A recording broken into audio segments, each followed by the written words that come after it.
why we put this all together. We're really reminded also of our founder, William Stinchcomb. He was one of the first architects of playgrounds here in the city of Cleveland, and he was our parks founder and the city parks engineer. So we're truly blessed more than 104 years later to have this wonderful part in active recreation here at the Lindsey Family Play Space. This has been almost a 3-year project. From the very first time we met Brett and the family here, I think it was February, and Clevelanders are hardy. We met down at the beach house and we really talked about this impact and potential give back, and we talked about this 1-acre space here and the void that basically what was missing after we took over the park in 2013, and really serving children of all abilities. The workmanship, I mean, this is really second to none. We've got a whole entire crew here that we're going to thank. They worked through the pandemic, they worked through snowstorms, they worked through material shortages, and they really made the best with the most here. And this is, again, a custom designed play space. Despite the challenges, we are very glad to open this here on this wonderful day here in July. I'd like to introduce Bruce Rinker, one of our commissioners. He's here to say a couple words on behalf of this special project. So let's give Bruce a kind welcome.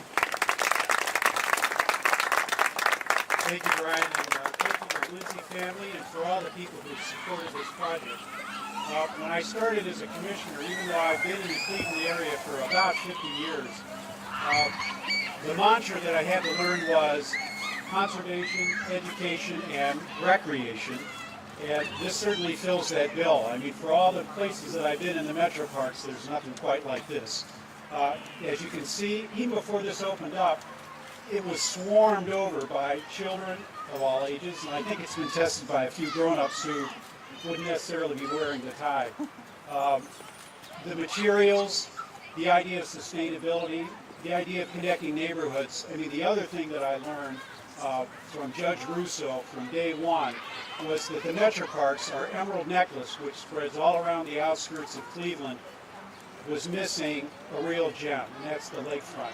And just think about it, in the last year alone, since we started in 2014, 2.3 million visitors to Edgewater, Upper and Lower, Whiskey Island. Now we have the Wendy Park Bridge, the Whiskey Island Trail, the Red Line Project, all of these elements that have come together to knit our neighborhoods together. I can tell you as a Metroparks Commissioner, for me it's just so gratifying to know that with popular support, with a real investment in our community, we have a place that's fun. Kids are they're already testing this in ways that the grown-ups couldn't even expect. So we want to thank the Lindsey family. This is a real gem to add to our lakefront. So thank you.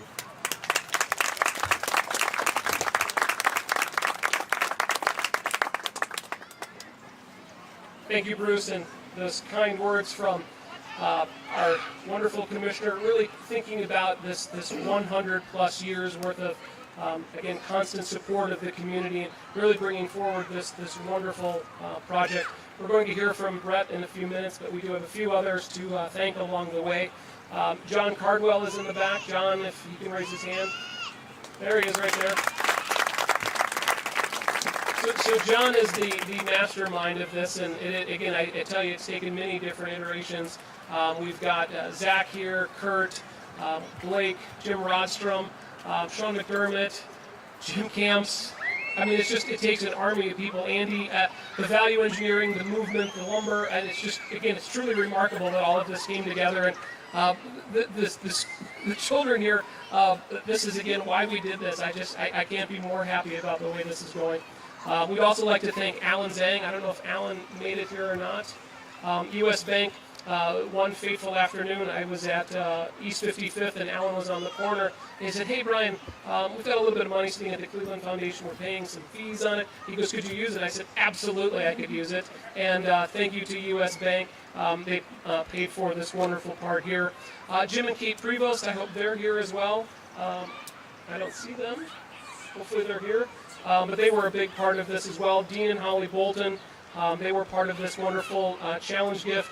The legacy of Alvin and Laura Siegel, whose memory is recognized here, and their granddaughter, Catherine Siegel Bergman, is here as well. So thank you so much to all of them. Let's give them a huge round of support.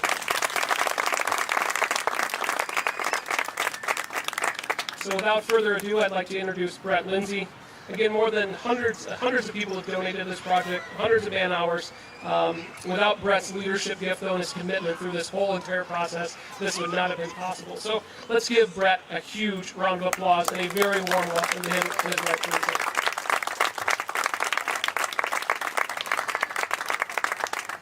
So we've been to these things before, and the question that I always have is why? Why did somebody give? Why did they do the project? Why did they build it there? And so for us specifically, the why give? So Teresa and I both run businesses based here in Cleveland. Our businesses have done very well, and we feel like we have a responsibility to give back.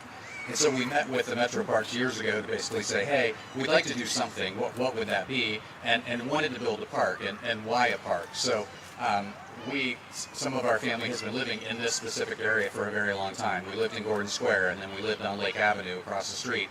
And we would walk past this place to, no offense, Brian, 2 pitiful swings on your way down to the beach was about the extent of the playground equipment here. And you would see kids everywhere here with barbecues and hanging out with their family and doing the things that you would expect people to do, but without a place to play. And so we started having conversations about a playground, and this exceeds all of our expectations on the design, the size, everything that went into it is just unbelievable. The last question is why, and why a park specifically, and it was commented a little bit earlier, but when I think about it, within a short walk of here, you've got people that are living on public assistance to people that are living in millions and millions of dollars homes. And this is a great opportunity for kids in the whole area to be able to come together, play, and experience the water. I'm a kid that grew up in California, and I've got a son who was telling me about some friends that live in Medina that have never been to the lake, and that boggles my mind. I mean, to me, the lake is like the best thing we have in Cleveland. And the idea of having a playground that was close to the lake, where people that maybe not would come to the lake or come to Edgewater might just hear about the playground, come play and end up at the water, end up at the beach. That's what this is about. So for our family, super grateful to be able to do it. Very thankful for you all to be here. And the fact that we were able to do this with a bunch of kids playing in the background is unbelievable. Walking up and seeing the kids already out here just makes this exactly what we hoped it would be. So thank you very much from our family, and thanks for being here.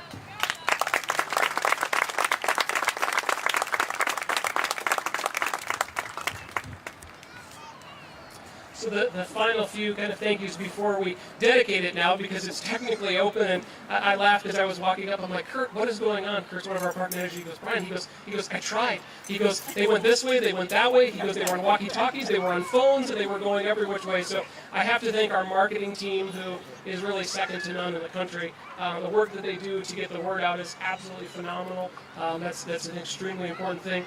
Natalie Ronaine is here, and her entire development team. Let's give them a huge round of applause. It takes a lot of shepherding to shepherd all these wonderful gifts, and it's truly a wonderful thing. And I'd also like to give Carter, my son. I almost never get to give him a shout out. He took work off to be with us today. He's a big kid. He said he would go up there, so Carter's standing over here. So I don't get too embarrassed him too much longer, because he's headed to Ohio State, so I figured I would do it today. So I'm going to end with this. It was one of Brett's mottos. He goes, do what you say you will do, and he did just that. Let's go dedicate the playground. Come on over.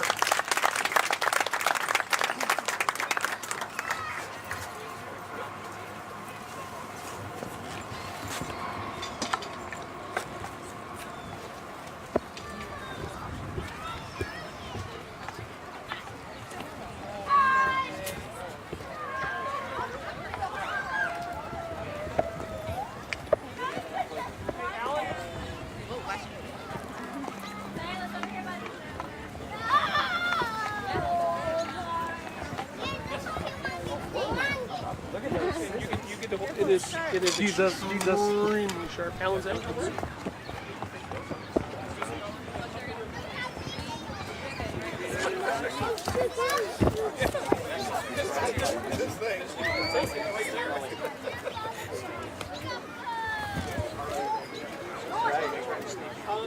We'll let John come in. We'll let a few other things.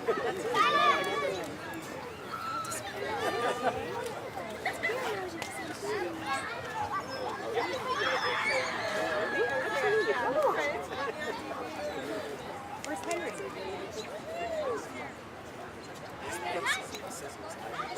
On the count of 3. 1, 2, 3. Hey!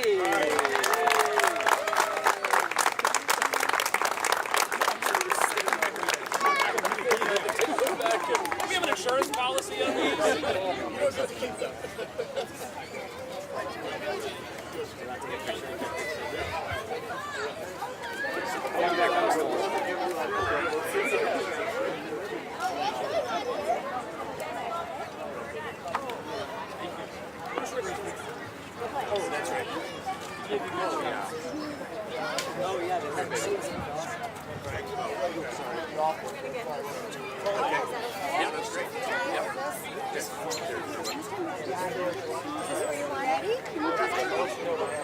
take one step forward. Use that white line to kind of line up and get it nice and tight. Nice and tight. There you go. We've got plenty of photographers, so give everybody a chance. Right here? Okay. Thank you.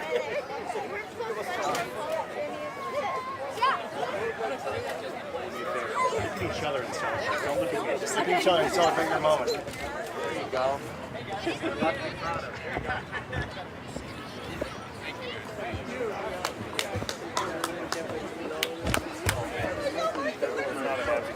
You realize today is Robert. What's her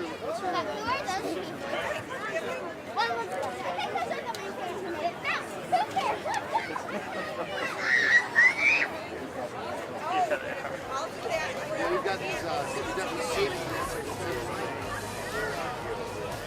potentially falling through. Want any one-on-ones? Maybe. I'll wing it. My microphone is way over there, so. Just let me know. Okay, thanks.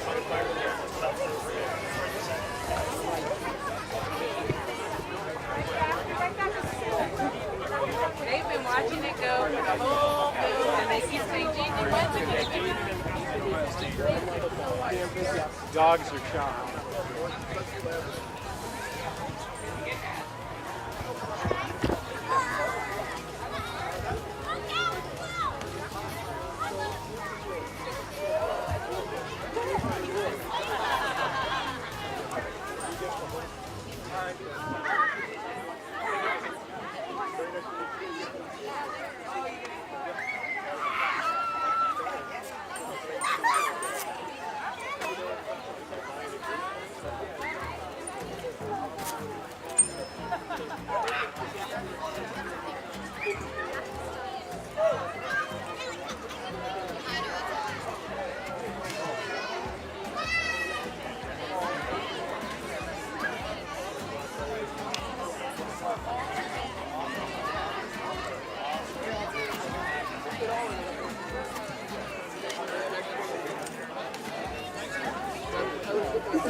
I know you. I know you from Michael. So your neighbors is Michael.